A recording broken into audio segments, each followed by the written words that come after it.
আউযু বিল্লাহি মিনাশ শাইতানির রাজিম। বিসমিল্লাহির রহমানির রহিম। অনারেবল ইসলাম প্রিয় তৌহিদি ভাই ও বোনেরা, আসসালামু আলাইকুম। বিশ্বের যে প্রান্ত থেকে আমার বাংলা কোরআন পাঠ অনুষ্ঠানটি দেখছেন, ডিজিটাল বায়োকেমিক মেডিকেল কলেজ হসপিটালের পক্ষ থেকে ডক্টরস টক টিভি 100K চ্যানেলের সকল দর্শক শ্রোতাদেরকে জানাচ্ছি আন্তরিক অভিনন্দন। আজ আমি পাঠ করব সূরা আত-দুখান, আয়াত 41 থেকে 50 পর্যন্ত। আয়াত 41। সেদিন এক বন্ধু আরেক বন্ধুর কোনো কাজই আসবে না, না তাদের সেদিন কোনো রকম সাহায্য করা হবে। আয়াত 42। অবশ্য যার উপর আল্লাহ পাক দয়া করবেন তার কথা স্বতন্ত্র, নিঃসন্দেহে আল্লাহ পাক মহাপরাক্রমশালী ও দয়ালু। আয়াত 43।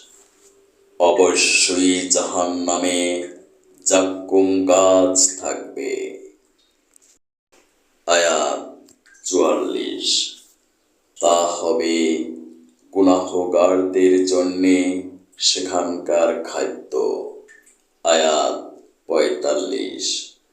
গলিত তামার মতো তা পেটের ভিতরে ফুটতে থাকবে। আয়াত 46। ফুটন্ত গরম পানির মতো। আয়াত 47।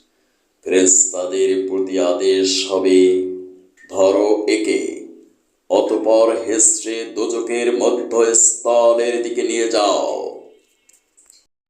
আয়াত 48। তারপর তার মাথার উপর ফুটন্ত পানির শাস্তি ঢেলে দাও। আয়াত 49। তাকে বলা হবে, শাস্তির স্বাদ আস্বাদন করো। তুমি না ছিলে দুনিয়ার বুকে একজন শক্তিশালী ও অবিচার মানুষ। আয়াত 50। আর এ শাস্তি সম্পর্কে তোমার অভিজাত লোকগুলোই ছিল বেশি সন্দিহান। সাবধান হও বিশ্ববাসী, এ কোরআন অবশ্যই সত্য। এ কোরআনে যা কিছু বলা হয়েছে সব মহান আল্লাহ তাআলার পক্ষ থেকে অবতীর্ণ। এই আয়াতের প্রত্যেকটি ভার্স মানব জাতিকে সতর্ক করার জন্য প্রেরণ করেছেন। এই আয়াতের মাধ্যমে মহান আল্লাহ তাআলা দোজখের এক ভয়াবহ শাস্তির ডিসক্রিপশন দিয়েছেন। সেখানে থাকবে যাক্কুম গাছ, যা কাঁটা যুক্ত ফল। পিপাসার্থকে দেওয়া হবে ক্ষতের ক্ষরণ বোঝ এবং কাঁটা যুক্ত যাক্কুম ফল, যা সে খেতেও পারবে না, ফেলতেও পারবে না। এমনি এক কঠিন পরিস্থিতির নাম হলো জাহান্নাম। পৃথিবীতে যারা চুরি, ডাকাতি, সন্ত্রাসী, বদমাশি, সুদ, ঘুষ, মদ, জুয়া, অপসংস্কৃতি, নারী ধর্ষণ, পরের হক ঠকানো ইত্যাদি সকল প্রকার অনিসলামিক কর্মকাণ্ড করেছেন, তাদের জন্য মহান আল্লাহ তাআলা দোজখে কঠিন শাস্তির ব্যবস্থা করেছেন। তিনি বলেন, ফুটন্ত পানি তাদেরকে ঢেলে দেওয়া হবে।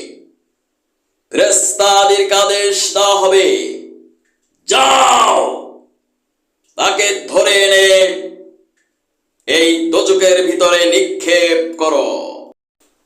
হে মানব জাতি, মহান আল্লাহ তাআলার এই আয়াত সমূহ কি তোমাদের বিশ্বাস হয় না? মৃত্যু কি তোমাদের স্পর্শ করবে না? তুমি প্রধানমন্ত্রী, তুমি প্রেসিডেন্ট, তুমি জাস্টিস, তুমি সায়েন্টিস্ট, তুমি কবি, তুমি সাহিত্যিক, তুমি দার্শনিক, তুমি সন্ত্রাসী, তুমি যেই হও না কেন, মৃত্যুর কাছে তোমাকে সারেন্ডার করতেই হবে।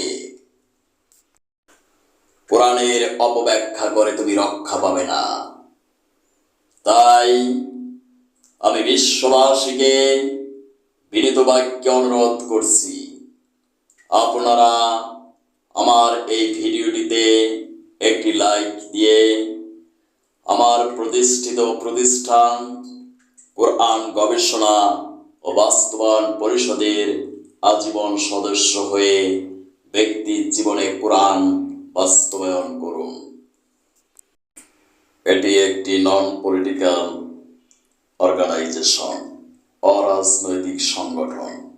তাই এই পরিষদের সদস্য হওয়ার জন্য কোনো টাকা পয়সার প্রয়োজন নেই। শুধুমাত্র মহান আল্লাহ তাআলার হুকুম ব্যক্তির জীবনে বাস্তবায়নের লক্ষ্যেই এই প্রতিষ্ঠানের প্রতিষ্ঠা। আমার সংগঠনের সকল সদস্যদেরকে বিশেষভাবে অনুরোধ করছি, রাষ্ট্রীয় পর্যায়ে কোরআন বাস্তবায়ন হোক বা নাই বা হোক, ব্যক্তির জীবনে আপনি কোরআন বাস্তবায়ন করুন। অনুরোধ ক্রমে আমি ডাক্তার কাজী দেলোয়ার হোসেন, প্রতিষ্ঠাতা পরিচালক, কোরআন গবেষণা ও বাস্তবায়ন পরিষদ, বাংলাদেশ।